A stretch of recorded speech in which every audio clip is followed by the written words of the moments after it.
이번 시간에는 추정과 가설 검정에 대해서 공부해 보도록 하겠습니다.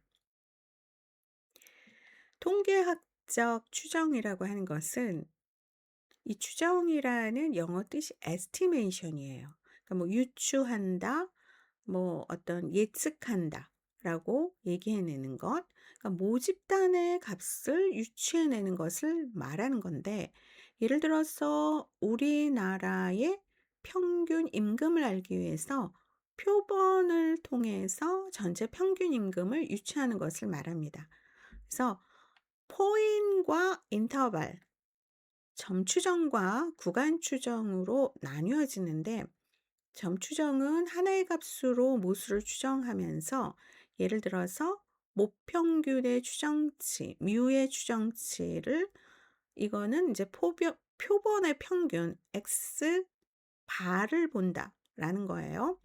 오차의 정도에 관해서 신뢰성 있는 정보를 제공하지 못하지만, 추정된 estimate된 값이 어느 정도나 옳은가를 알 수가 없습니다. 인터벌 에스티메이션, 구간 추정은 미지의 모수가 속할 구간으로 모수를 추정을 하는 거예요. 자, 그러면은 모 평균 뮤의 구간 추정이 이렇게, 자, 뮤를 중심으로 해서 등호 표시로 나타내죠. 신뢰 구간과 신뢰 수준을 제공합니다. 그래서 신뢰 상한과 하한을 볼 수 있는 게 바로 구간 추정이에요. 이 점 추정과 구간 추정의 다른 점을 비교를 꼭 하셔야 됩니다. 그 다음에 이제 신뢰 구간이라고 있어요. 자, 우리가 이거는 이제 정규 분포라고 하고, 만약에 95%의 영역에서 신뢰 구간을 택한다. 그러면은 표본의 평균으로부터 표준 오차인 1.96배를 더하고 뺀 신뢰 구간을 작성하면, 신뢰 구간인 95%는 모평균을 포함한다는 뜻이에요. 자, 여기에서 1.96과 2.57은 플러스 마이너스 집값이에요. Z 있죠?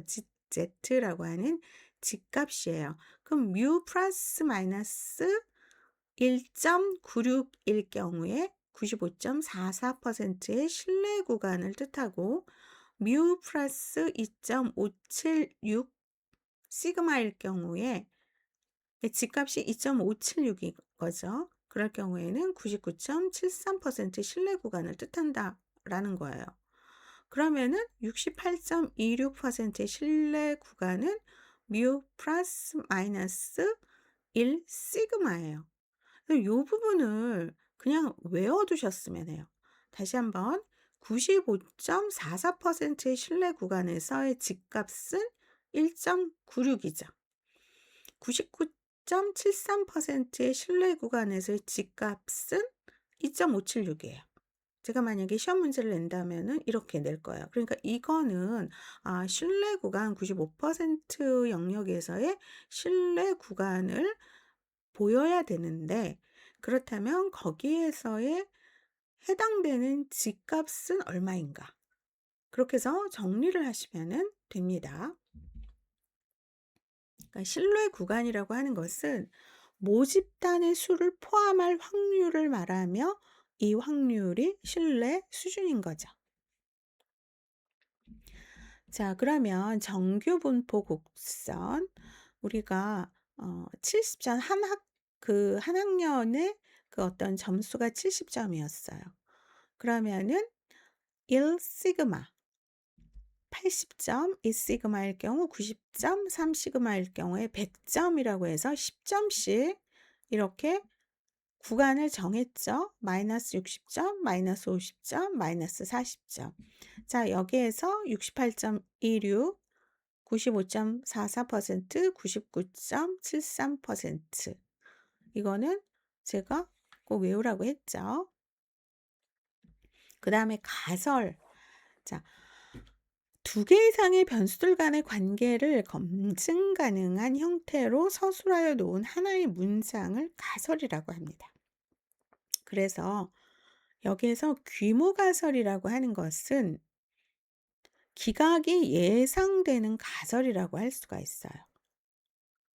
대립 가설은 규모 가설을 대처하기 위한 가설이죠. 그래서 예를 들어서 어느 모집단의 우리나라 1학년 성적 평균이 70점인가? 그러면 규모 가설은 자, HO 뮤는 70점이다. 그러면은 평균이 70점이다. 차이가 없다라는 거죠. 이걸 영가설이라고도 해요. 대립 가설은 H1으로 표시합니다. 모집단의 평균은 70점이 아니다 해서 등호 표시하고 짝대기 하나 쫙 그어줍니다. 평균이 70점이 아니다. 규모 가설과 대립 가설. 요거를 예를 알아두시고요. 이런 거를 이제 가설이라고 한다라는 거죠. 그러면 이거를 검증을 해서 통계로 돌리는 것. 그쵸? 그래서 가설, 이건 이제 양적 연구에서 가설을 설정을 합니다. 가설의 특징은 연구 문제를 해결할 수 있어야 돼요. 해결할 수 없는 가설은 가설이 아니에요. 변수로 구성 가능해야 되고, 변수들 간의 관계를 나타내야 하고, 검증 가능해야 돼요. 그래서 변수들을 조작적으로 정의할 수 있도록 가능해야 하고, 변수들을 측정하고 관찰 가능해야 합니다. 그러면 모수와 비모수의 통계 분석인데, 동일 집단을 두 개 집단하고 세 개 집단 이상으로 했을 경우에 이거를 맥레마와 윌콕슨 검정은 비모수 검정으로 하고, 세 개 집단 이상일 경우에는 프리드만, 파제스 L, 트렌드 검정을 하면서 서로 다른 집단에서 두 개 집단은 비모수 검정일 경우에 카이 검정, 맨 휘트니 검정, 세 개 집단 이상일 경우에는 카이 스퀘어 검정, 쿠스칼 월스 검정을 택한다는 거죠. 근데 이게 이제 모수 검정을 할 경우에는 동일 집단에서 두 개 집단은 대응 표본 T 검정, 세 개 집단 이상일 경우에 반복 측정, 분산 분석, 사후 검정. 서로 다른 집단에서 두 개 집단일 경우에 독립 표본 T 검정, 세 개 집단 이상일 경우에는 일원 분산 분석, 사후 검정을 합니다.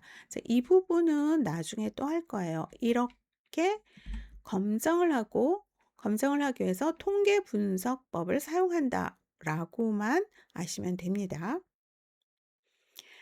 그러면은 여기에서 이제 기각과 채택이 되는데, 이 알파가 0.05일 때, 기각력은 마이너스 1.96이 되는 X선에서의 이 부분을 기각력이라고 하고, 오른쪽이었을 때도 마이너스 1.96 이상이죠. 이거는 마이너스 1.96 이하죠. 그래서 이 안에 들어있는 평균을 중심으로 해서 알파 값이 0.05일 때 마이너스 1.96에서 마이너스 1.96 안에 속한 것이 채택역이고, 그 옆으로 포함되는 것이 바로 기각역이라고 정리를 하시면 됩니다. 양측 검정일 경우, 양쪽 다 검증할 경우에는 기각력이 두 개가 있는데, 단측 검정일 경우에는 기각력이 포지티브일 경우에 오른쪽이죠. 만약에 네거티브일 경우에는 왼쪽으로 표시가 됩니다. SPSS 1표본 T 검정의 결과 이렇게 나와 있는데, 요 표보다 일단 마이너스 T 값은 1.65, 유효확률은 0.14이다. 이거 일단 먼저 그림을 보세요.